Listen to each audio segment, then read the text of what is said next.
All right, welcome back to the couch, Rob McCormick. So we've had you here before. What have you been up to since the last time we spoke?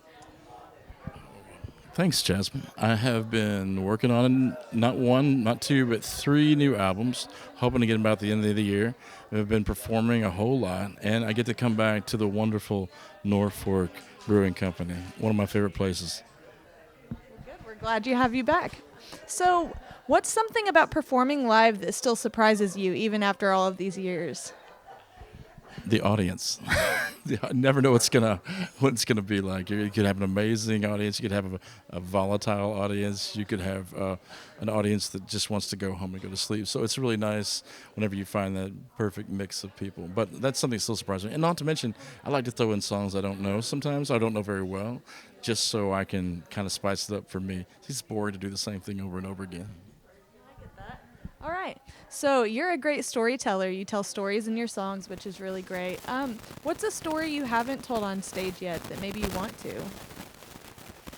Oh, well, first of all, thank you for the compliment. That's sweet of you to say. I always, the stories are true, and they just kind of pop up in my head. So I don't usually do a lot of planning. If I've written a song around it, then. But I had a great story that I haven't worked into a song yet, and it was.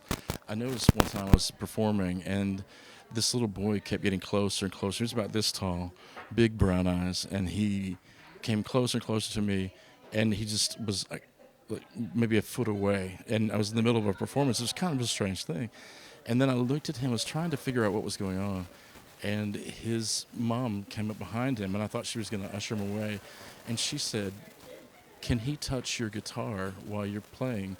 He's deaf." And so he reached out. I said, "Yeah, of course he can."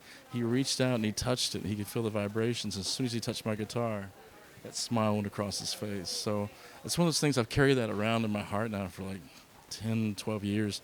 And I don't know how I'm going to write a song about it, but it's just something that inspires me because we we get so accustomed to thinking of things the way we think of them, we forget there's a whole world of perspectives outside our own. So it made me appreciate a lot of things. It's a very beautiful story. Thank you for sharing that. Okay, so has a fan ever shared how one of your songs impacted them in a personal way, maybe a way that you didn't expect? Oh yeah, yeah. It's always beautiful. I love whenever fans will come and say, "Hey, this mattered a lot to me. This meant a lot." Um, Two stories came to mind. One was a song off my first album called "Lord, It Feels Like I'm Running Out of Time." And it's the very last song. It was sort of the closer of the album. And I remember this guy came up to me in the middle of a department store, and he's like, "Hey, are you some guy named Rob?" I'm like, "Yeah." And he said, "Listen, man, do you remember?" I know this is a weird question, but do you remember the wreck that happened on Highway 7 about a year ago? And I did remember that wreck because three people died in that wreck. And I was like, "Yeah, man, I do." And he lifted up his shirt, and he was cut up like Frankenstein and sewed back together. And he said, "Me and your CD are the only thing that survived that wreck." And he said, "I just wanted you to know how much I appreciate that album and what it meant during the healing process of the last year." And when you put stuff out, you always hope that people are gonna hear it, they're gonna listen to it, they're gonna be a part of their life, the soundtrack to their life. But in a million years, I never would have expected something so impactful to me. So again, it kind of gave me the mindset of whenever you're recording something, you're not just recording it for yourself, but when you put it out to the world, it's open to the interpretation of whoever gets to hear it. And since that story went long, I'll save the other story for another time. Well, that story was incredible. Thank you so much for sharing that. All right. So, this is kind of a little bit lighter of a question, but what's your drive home after a show music? What do you listen to? Man, that's a great question. Because it's different than when on the way up. On the way up here, I was listening to an album that what was I listening to? It was a band called Wire Train, and it came back in 1992. And the whole time, I just listened to the entire album. And I kept thinking, like, do I love this album because of when I first heard it, in my childhood, or do I love it because it's actually a good album? I don't know.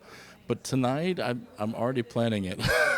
But this is a long drive, but I think I think I'm on a roll of listening to songs whenever I was a younger kid, and then kind of saying, is this still good, or is this my nostalgia? Just like when I was a kid. I saw Labyrinth, the movie. Have you ever seen that? Yeah. So like those songs, David Bowie, right? Yeah. And the next David Bowie album that came out was Never Let Me Down, and critics pan that. They just absolutely don't like it. But I was like a kid when I heard it, so I think it's the coolest album ever. I don't know. I heard David Bowie didn't even like it that much, but it's like I heard it during that time, so it was good for me. Yeah. So probably do a nice little mix of reminiscing tonight, which normally I don't like, but I'm feeling nostalgic right now. I like that. I like how music can bring you back to a time. Yeah. Okay. One last question. What keeps you chasing this? What makes it still worth it for you? Wow. You're getting deep now, Jasmine. I know you're cutting hard. I'm gonna have to really reevaluate my entire, my entire thing. No, I think what makes it. That's really. I'm at a pivotal point. I think right now because music has changed so much. AI has come in, and people under the age of 30 probably wouldn't be able to tell if it was AI. Most people over the age of 30 can't. It's getting so good. It's getting so. Sonically pleasing to the ear, they don't care anymore. So I'm really reevaluating everything about touring and all that. I want to go to places. There's an old saying that says, "Go where you're celebrated, not where you're tolerated." And I feel like that to me has become the mantra of how I want to go forward. Like Norfork, you guys are always so great to like play your originals and play the songs you love. It's never this expectation to go and do something that's just do it because everybody else does it. I don't want to do that. So I'm saying no to some shows that I used to say yes to, and I'm just opening doors to see what's going to happen next. So I hope I answered your question now. You did. That was great. Thank you. No, that was a great interview. All right. Well, that's all the on the couch questions I have for you. So we'll go ahead and let you take it away from here.